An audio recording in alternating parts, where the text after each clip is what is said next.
প্রিয় শিক্ষার্থীবৃন্দ, আসসালামু আলাইকুম। আশা করি তোমরা সবাই অনেক ভালো আছো। সামনে তোমাদের পরীক্ষা, তোমাদের পরীক্ষাটাকে ইজি করার জন্য আমরা সাজেশনমূলক ক্লাস দিচ্ছি। এই সাজেশনমূলক ক্লাসগুলো থেকে আমরা যে সাজেশনগুলো দিচ্ছি আশা করি তোমাদের জন্য যথেষ্ট উপকারী হবে। আর আমরা বুঝতে পারছো ডিটেলস আলোচনা যাচ্ছি না কোনো টপিকে, আমরা শুধুমাত্র মূল টপিকগুলো যেগুলো যেগুলো দরকার সেগুলো নিয়ে কথা বলছি। তো স্থির ত্বরিত অধ্যায় থেকে কি কি লাগতে পারে?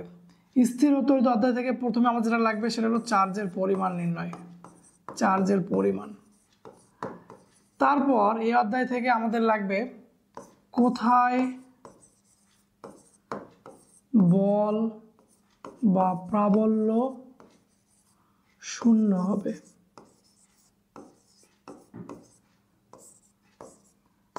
কোথায়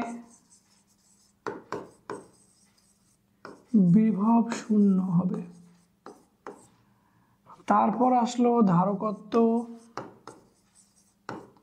তারপর ধারকে সঞ্চিত শক্তি, আর একটা জিনিস লাগবে সেটা হলো দুটি চার্জিত বস্তুকে টাচ করা, মানে স্পর্শ করা। আচ্ছা, দুটি চার্জিত বস্তুকে টাচ করাইলে কি হতে পারে সেগুলো। তো চার্জের পরিমাণ হচ্ছে আমরা জানি কিউ সমান এন ই, এন সমান কিউ বাই ই। সূত্রটা ছোট বাট খুব ইম্পর্টেন্ট। তো কোনো একটা জায়গায় কতটুকু চার্জ তৈরি হবে এটা ডিপেন্ড করে ইলেকট্রনের আদান বা প্রদানের উপরে। তো এজন্য আমাদের চার্জের মানে ইলেকট্রনের সংখ্যাটা সবসময় পূর্ণ সংখ্যা আকারে থাকে, এটাকে আমরা চার্জের কোয়ান্টায়ন বলি। তো যদি কখনো তোমাকে বলে যে 500 কুলম্ব চার্জে কয়টা ইলেকট্রনের অবদান, 500 বা 5000 কুলম্ব চার্জে কয়টা ইলেকট্রনের অবদান, তাহলে এখান থেকে তোমাকে এন এর মানটা বের করে ফেলতে হবে, কিউ সমান এন। তারপরে এই যে এইটা প্রশ্ন তোমাদের দেখবা যে ম্যাক্সিমাম সিকিউ এটার উপরেই, কোথায় বল বা প্রাবল্য শূন্য হবে। যেহেতু এটা বারবার আসছে এজন্য আমি তোমাদের জন্য বিষয়টাকে খুবই ইজিভাবে নিয়ে আসছি। দেখো, কোথায় প্রাবল্য শূন্য হবে, তোমাকে এরকম দুইটা চার্জ দেবে, যে এটা একটা চার্জ, এটা একটা চার্জ। তো এই দুই চার্জের মাঝখানে কোথায় প্রাবল্য শূন্য হবে, আমি এখন 3টা লাইন লিখবো। এই 2-3টা লাইন তোমরা এক্ষুনি মুখস্থ করে নিবা, তাহলে যে কোনো প্রশ্নে তুমি এই কোথায় প্রাবল্য শূন্য হবে ঝট করে বের করতে পারবা। 1 নাম্বার কথা, দেখো এই যে দুইটা চার্জ আছে, এই দুইটা চার্জ সমজাতীয় হতে পারে, মানে কি দুইটাই পজিটিভ চার্জ বা দুইটাই নেগেটিভ চার্জ। আবার এমনও তো হতে পারে একটা পজিটিভ একটা নেগেটিভ। তাহলে সমজাতীয় চার্জ হইলে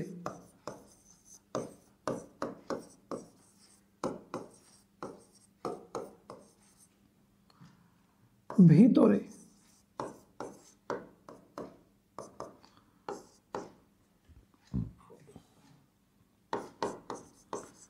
বিপরীত জাতীয় চার্জ হইলে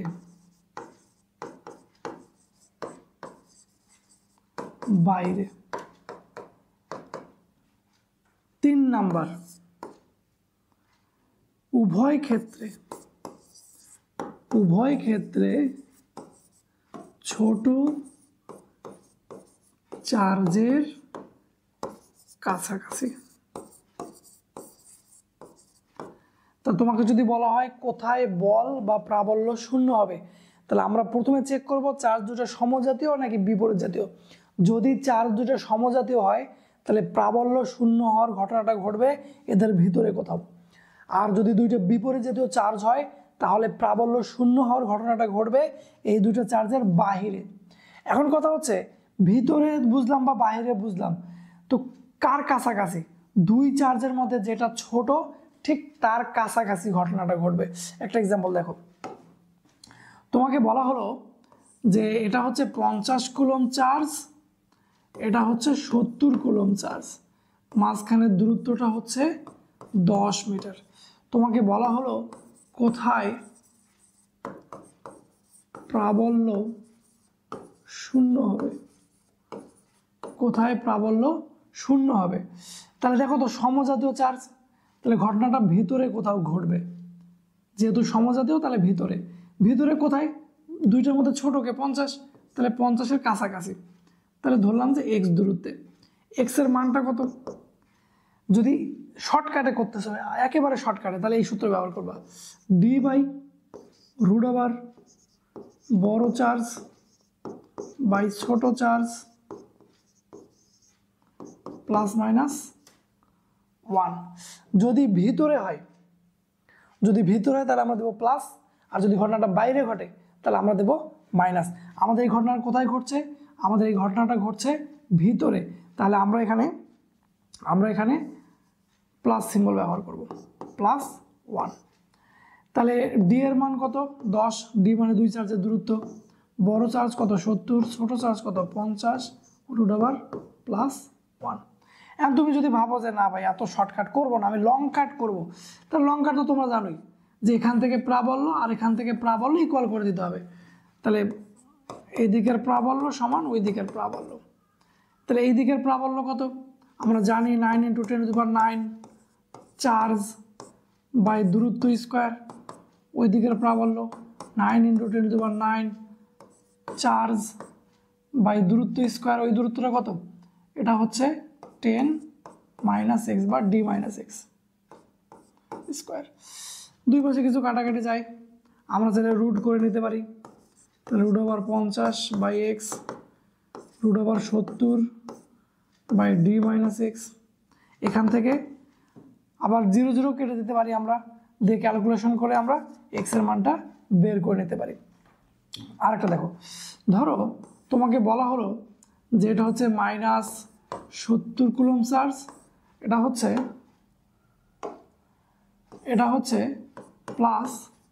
+30 কুলম্ব চার্জ, মাঝখানে দূরত্ব হলো 10 মিটার।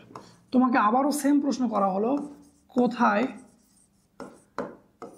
বল বা প্রাবল্য শূন্য হবে?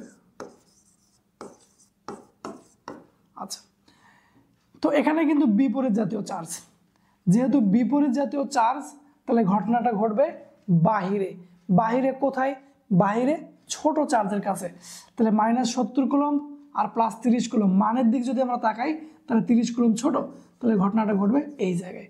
তাহলে এক্স এর মান আমরা সরাসরি বের করব, ডি বাই রুট ওভার বড় চার্জ বাই ছোট চার্জ -1। যেহেতু এবার ঘটনাটা বাইরে ঘটছে, সো আমরা মাইনাস দিলাম। তাহলে ক্যালকুলেশন করলে তুমি এক্স এর মান পেয়ে যাবা। এখন তুমি যদি ভাবো যে না ভাই আমি এত শর্টকাট করবো না, আমি বড় করবো, তাহলে করো। তাহলে এখান থেকে এর প্রাবল্য বের করো, এখান থেকে এর প্রাবল্য বের করো, দুই প্রাবল্য ইকুয়াল করে দাও। তাহলে 70-এর প্রাবল্য হচ্ছে 9 × 10⁹ কিউ ভাগ দূরত্ব স্কোয়ার।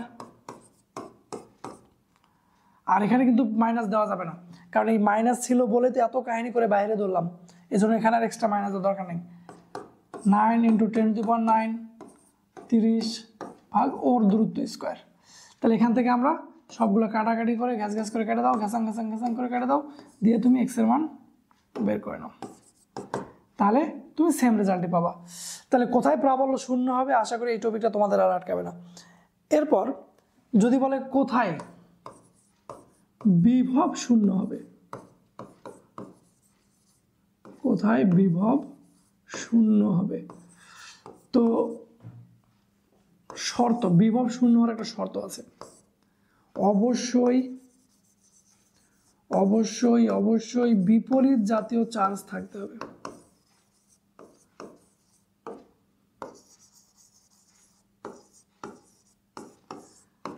তাহলে অবশ্যই বিপরীত জাতীয় চার্জ থাকতে হবে, তাহলে আমরা কি পেতে পারি?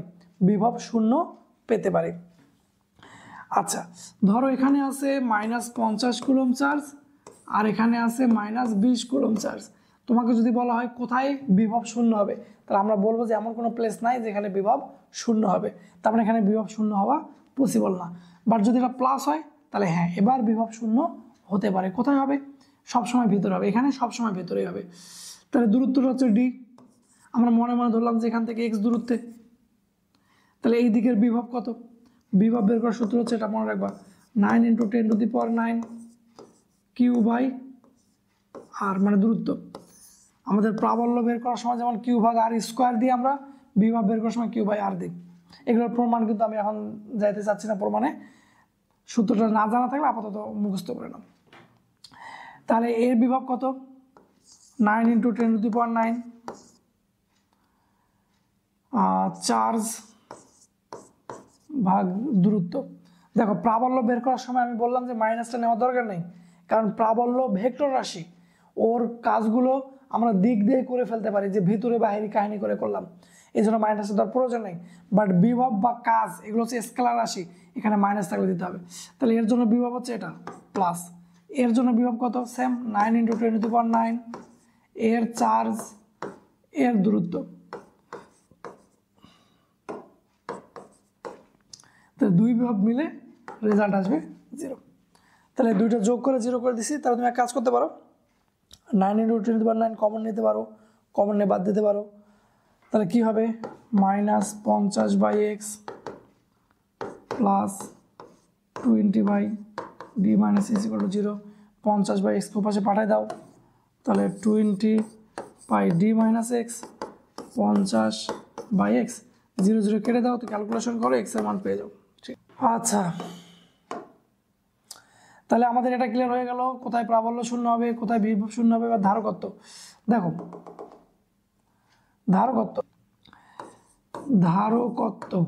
ধারকত্বকে আমরা ক্যাপাসিটেন্স বলি, যে কোনো একটা জায়গায় একক বিভব পার্থক্য তৈরি করার জন্য কতটুক চার্জ দরকার, এই পরিমাণটাকে বলি আমরা ধারকত্ব। C = Q/V বা Q = CV, এটা হলো ধারকত্ব বের করার সূত্র। আর যদি গোলাকার ধারক হয়, ধারক বিভিন্ন আকৃতির হতে পারে, যদি গোলাকার ধারক হয় তাহলে আমাদের C বের করতে পারি আমরা এই সূত্র দিয়ে, 1/9 × 10⁹ R। আর হচ্ছে যে গোলকের ধারকত্ব বের করছো, গোলকের ব্যাসার্ধ, আর হচ্ছে গোলকের ব্যাসার্ধ। তাহলে এখান থেকে আমরা চাইলে কি বলে, তো আমরা ধারকত্ব বের করে নিতে পারি কোনো গোলকের। এখন এই ধারকে শক্তি জমা থাকে, আমরা ধারকে কি করে রাখি? এনার্জি স্টোর করে রেখে দিই। খেয়াল রাখবা, ব্যাটারি আর ধারক কিন্তু আলাদা জিনিস। ব্যাটারিতে শক্তি জমা করে রাখা হয় না, শক্তি ওয়ান কাইন্ড অফ উৎপন্ন করা হয়। যদি শক্তির উৎপন্ন বলে কিছু নাই, শক্তির কনভার্সন হয়। তো ধরে নাও যে ব্যাটারিতে শক্তি উৎপন্ন করা হয় আর ধারকে শক্তি জমা করে রাখা হয় কিছু সময়ের জন্য। তাহলে ধারকে সঞ্চিত শক্তি, ধারকে সঞ্চিত শক্তি হচ্ছে U = 1/2 CV², অথবা অনেকে এভাবে লেখে 1/2 QV, অথবা অনেকে এভাবে লেখে 1/2 Q²/C। যে কোনো একটা সূত্র, যখন যেরকম ডাটা থাকবে সেরকম ডাটা ব্যবহার করে আমরা ধারকের সঞ্চিত শক্তি বের করতে পারি। এরপর ধারকের তুল্য নির্ণয় করতে বলতে পারে। যেমন এখানে দুইটা ধারক কিসে আছে? শ্রেণীতে আছে। এখানে দুইটা ধারক সমান্তরালে আছে।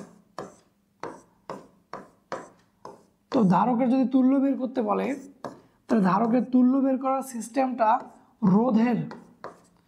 রোধের তুল্য বের করার বিপরীত সূত্র। যেমন রোধের শ্রেণীতে হলে আমরা সব যোগ করে দিই, ধারকের সমান্তরালে হলে আমরা যোগ করে দিয়ে বের করব। তাহলে ধারকের যদি সমান্তরালে থাকে তাহলে দুইটা যোগ করে দিলে তুল্য বের হয়ে যায়। আর তাহলে শ্রেণীতে তাহলে কি করব? অবশ্যই উল্টা কাজ, 1/C1 + 1/C2। রোধের আমরা উল্টা কাজ করলাম। তাহলে এভাবে আমরা তুল্য ধারকত্ব বের করতে পারবো। এরপর এই অধ্যায় থেকে তোমাদেরকে আর একটা প্রশ্ন দিতে পারে, যে তোমাকে বলবে এখানে একটা চার্জ আছে Q1 50 কুলম্ব, এখানে একটা চার্জ আছে Q2 -30 কুলম্ব, এর ব্যাসার্ধ 2 সেন্টিমিটার, এর ব্যাসার্ধ 1 সেন্টিমিটার। ঠিক আছে, এখন ব্যাসার্ধ আবার সেম করেও দিতে পারে, তোমাকে বলবে যে এরা D দূরত্বে আছে, তাহলে এরা পরস্পরকে কত বলে আকর্ষণ বা বিকর্ষণ করছে। তাহলে আমরা আকর্ষণ বিকর্ষণ বলের যে সূত্র, সেই সূত্র ব্যবহার করে এদের আকর্ষণ বিকর্ষণ যাই হয় না কেন আমরা সেই বলটা বের করতে পারি। এখন এখানে ওরা ঝামেলা লাগাবে কিভাবে?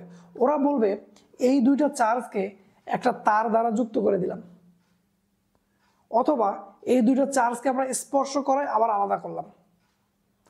তার মানে এই দুটো চার্জকে স্পর্শ করে আবার আগের জায়গায় রেখে দিলাম, এখন বল কত হবে, বা আগের বলের সাথে তোমাকে কম্পেয়ার করতে বলবে যে আগে বল কত ছিল, এখন বল কত হলো। তাহলে আগে বল তো এত ছিল, এখন নতুন বল কত হবে। নতুন বল বের করার জন্য আমাকে দেখতে হবে যে এর কাছে এখন কতটুকু চার্জ থাকলো আর এর কাছে কতটুকু চার্জ থাকলো, আগের জায়গাতে তো রেখেছো। তাহলে যদি চার্জের মানগুলো আমরা বের করতে পারি তাহলে আবার আগের সূত্র দিয়েই আমরা কি করতে পারবো, এদের বল বের করতে পারবো, দেন আমরা কম্পেয়ারও করতে পারবো যে আগের থেকে বেশি হলো নাকি কম হলো। এখন কথা এই চার্জ দুটো বের করবো কিভাবে, খুবই ভালো করে মনে রাখবা, এই চার্জ দুইটা বের করার সূত্র খুবই সিম্পল। সেটা হচ্ছে এর চার্জ কত হবে, প্রথমটার চার্জ, তাই R1 নিচে R1 plus R2 Q1 plus Q2। যদি আমরা ওর চার্জ বের করি যে স্পর্শ করার, এটা কিন্তু স্পর্শ করার পরে, স্পর্শ করার পর ওর চার্জ কত হবে, যেহেতু Q2 বের করছি তাহলে উপরে দিব আমরা R2, নিচে থাকবে R1 plus R2 Q1 plus Q2। খেয়াল করে দেখো দুইটার মধ্যে R1/R2 same, Q1 plus Q2 same. তাহলে যখন আমি এর চার্জ বের করছি তখন এর আর দিচ্ছি, যখন ওর চার্জ বের করছি তখন উপরে ওর আর দিচ্ছি। তাহলে এই অঙ্ক অনুসারে কি হচ্ছে, আর এর মান হচ্ছে 0.02 সেন্টিমিটারকে মিটার বানিয়ে নিচ্ছি, R1 0.02 প্লাস 0.01 50 প্লাস -30, তাহলে প্লাসটা মাইনাস হয়ে যাবে 30, এটা কিন্তু মাইনাস। তাহলে ক্যালকুলেশন করো, এখানেও সেম 0.01 0.02 প্লাস 0.01 50 -30। তাহলে স্পর্শ করার পরে প্রথমটাতে থাকবে এতটুকু চার্জ, দ্বিতীয়টাকে থাকবে এতটুকু চার্জ। যাক, আর দুটো যদি সেম ব্যাসার্ধ হয়, ডোন্ট ওয়ারি, সেম ব্যাসার্ধ হলে কী হবে, R1 R2 সবার মান সেম হবে, তখন সেম সেম বসাবো। আর যদি ব্যাসার্ধের কথা বলার না থাকে তাহলে আমরা একই ব্যাসার্ধ ধরে কাজ করব। তাহলে এভাবে আমরা দুইটাকে কি বলে স্পর্শ করানোর পর যদি আলাদা করি তাদের মধ্যে এই পরিমাণ করে চার্জ জমা হয়। তো মোটামুটি যে কথাগুলো বললাম এগুলো যদি তোমরা মনে রাখতে পারো তাহলে এই অধ্যায় শিখেও আশা করি তুমি অ্যান্সার করে আসতে পারবা। ঠিক আছে, ধন্যবাদ, আল্লাহ হাফেজ।